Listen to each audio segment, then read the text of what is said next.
Hello students. तो पिछले आपको कांस्टेंट और आइडेंटिटी फंक्शन बता दी थी। अब ग्रेटेस्ट इंटीजर फंक्शन ये क्या होती है? ग्रेटेस्ट इंटीजर फंक्शन तो देखिए, इसका दूसरा नाम फ्लोट फंक्शन भी इसको कहते हैं। इसको रिप्रेजेंट किया जाता है f x is equal to greatest integer. इस में जो वेरिएबल होता है इसको ब्रैकेट, जैसे हम क्लोज इंटरवल लगाते हैं, इस तरीके से रिप्रेजेंट किया जाता है। ये तो है इसका रिप्रेजेंट करने का तरीका, और फोटो शायद क्लियर दिखाई दे रहा होगा, एक बार फिर सुन लो। Greatest integer function, other name है इसका float function, represent in the form of F x is equal to X, greatest integer. अब इसको ग्रेटेस्ट इंटीजर का मतलब है कि जैसे अब आपको कोई नंबर ये दे रखा है 2.34, मैंने लिखा 2.34, तो इसमें 2.34 को जब हम वैल्यू डिफाइन करेंगे तो इसका मतलब क्या है कि इसकी वैल्यू ग्रेटेस्ट इंटीजर में कितनी आएगी? इसकी जो ऊपर डेसिमल से ऊपर का जो नंबर है, अगर ये पॉजिटिव है तो ऊपर की वैल्यू यानी 2 इसमें परफेक्ट नंबर है तो 2 इसकी वैल्यू होगी। ऐसे ही अगर मान लो ये 3 है, ओनली 3.0 कह सकते हैं या 3 कह सकते हैं, तो इसका रिजल्ट हुआ 3 ओनली, तो इसकी वैल्यू 3 हुई। अब मान लो मैंने एग्जाम्पल दिया 0.69, तो 0.69 के ऊपर का जो इंटीजर है ये तो 0 है, तो इसकी जो ग्रेटेस्ट इंटीजर की वैल्यू होगी ये होगी 0। ऐसे ही अगर आपके दिमाग में होगा अगर ये नेगेटिव में हो तो आप नेगेटिव का एग्जांपल -2.75, इसमें ब्रैकेट लगा हुआ है, तो इसकी वैल्यू, इसमें ये नेगेटिव का है, तो यानी जैसे वहां पर हमने लिया कि जो वैल्यू दे रखी है उससे छोटी वैल्यू, अगर वो डेसिमल में है तो छोटी वैल्यू, ये परफेक्ट नंबर थी तो वो परफेक्ट नंबर अपना इंटीजर है। लेकिन अगर परफेक्ट नहीं है, अब जैसे 0.69 था तो 1 से तो छोटा है, जब 1 से छोटा है तो इसका 1 के लेफ्ट साइड वाला इंटीजर अगर जब हम नंबर लाइन पर लेते हैं तो क्या आता है? 0 आता है, तो इसीलिए इसका आंसर 0 था।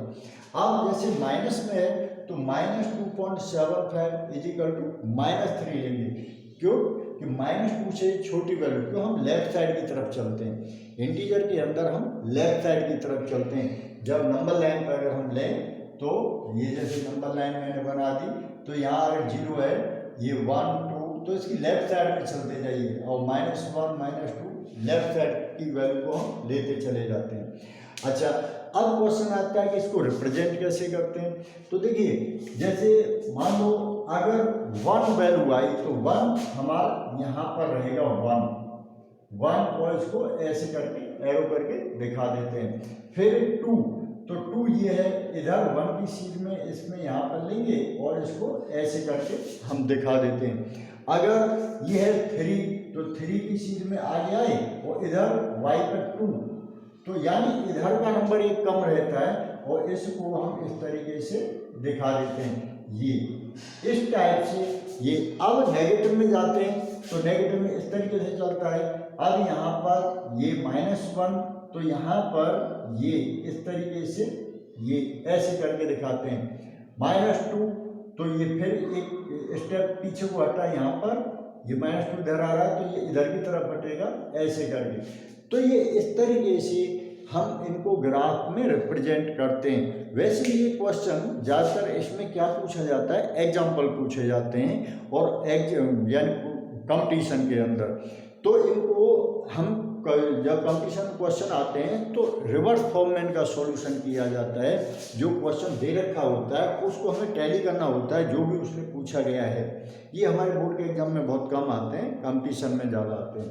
अच्छा, अब आता है जैसे दूसरी अगली फंक्शन है सिग्नम फंक्शन। तो सिग्नम फंक्शन को हमने रिप्रेजेंट किया f x is equal to mod x upon x if x not equal to 0, और दूसरा रिजल्ट लिया 0 if x is equal to 0। अब ये क्या फंक्शन होती है? तो इसमें इस फंक्शन को जो यहाँ पे लिखी हुई है, जब हम इसको रिप्रेजेंट करेंगे, जब इसको कैलकुलेट करते हैं, जैसे आपको 11th क्लास में जो आपका लिमिट का चैप्टर था, कंटिन्यूटी, लिमिट कंटिन्यूटी जो आपको सिखाया था 13 चैप्टर के अंदर, तो वहाँ पर इसको डिफाइन करके हमने इसको रिप्रेजेंट किया था कि जब इसको हम सॉल्व करते हैं तो इसकी वैल्यू 1 आ जाती है। तो यहाँ पे लिखा है जब ये x ग्रेटर देन 0 होता है, x ग्रेटर देन 0 होता है तो इसकी वैल्यू 1, और अगर इसको x इक्वल टू 0 लेते हैं तो इसकी वैल्यू 0 आती है, और अगर x लेस देन 0 लेते हैं तो -1। इन कंसेप्ट को आप अदर लैंग्वेज में ऐसे भी कह सकते हो कि RHL, जैसे अगर 0 इसका डिस्कस पॉइंट हो जाता है तो आपको क्या समझाया गया था 11th क्लास में कि RHL की वैल्यू कितनी है और LHL की वैल्यू कितनी है और FA की वैल्यू कितनी है, इस टाइप से जो कंटिन्यूअस फंक्शन समझाते थे। तो इसमें ये x ग्रेटर देन 0 1 को रिप्रेजेंट करता है, x इक्वल टू 0 0 को रिप्रेजेंट करता है, और x लेस देन 0 पर ये -1 होती है।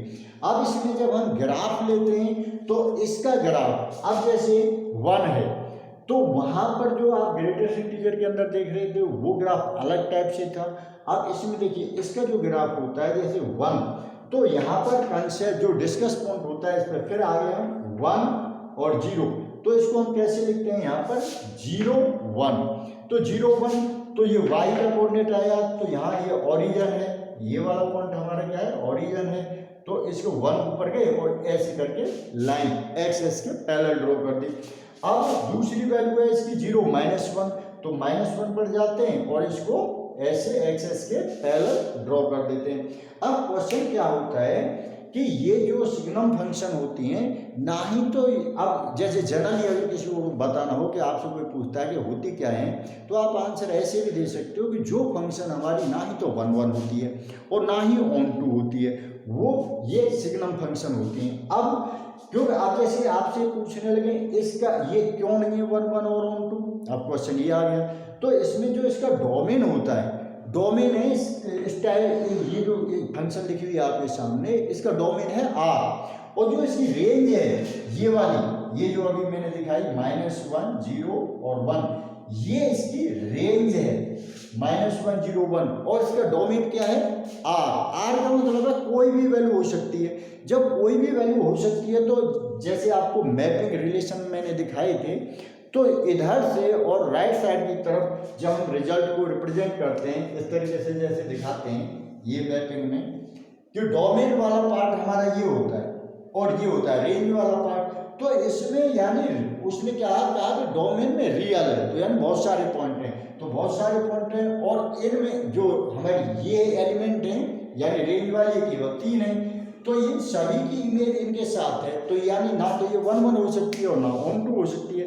इसका मतलब ये कौन सी फंक्शन हो सकती है मैनी 1। तो ये इनके बड़े सिंपल आंसर होते हैं। कंसेप्ट को ध्यान से सुने और ये कंसेप्ट बिल्कुल क्लियर हो जाते हैं, आपको कोई भी प्रॉब्लम नहीं आएगी। Okay, thanks.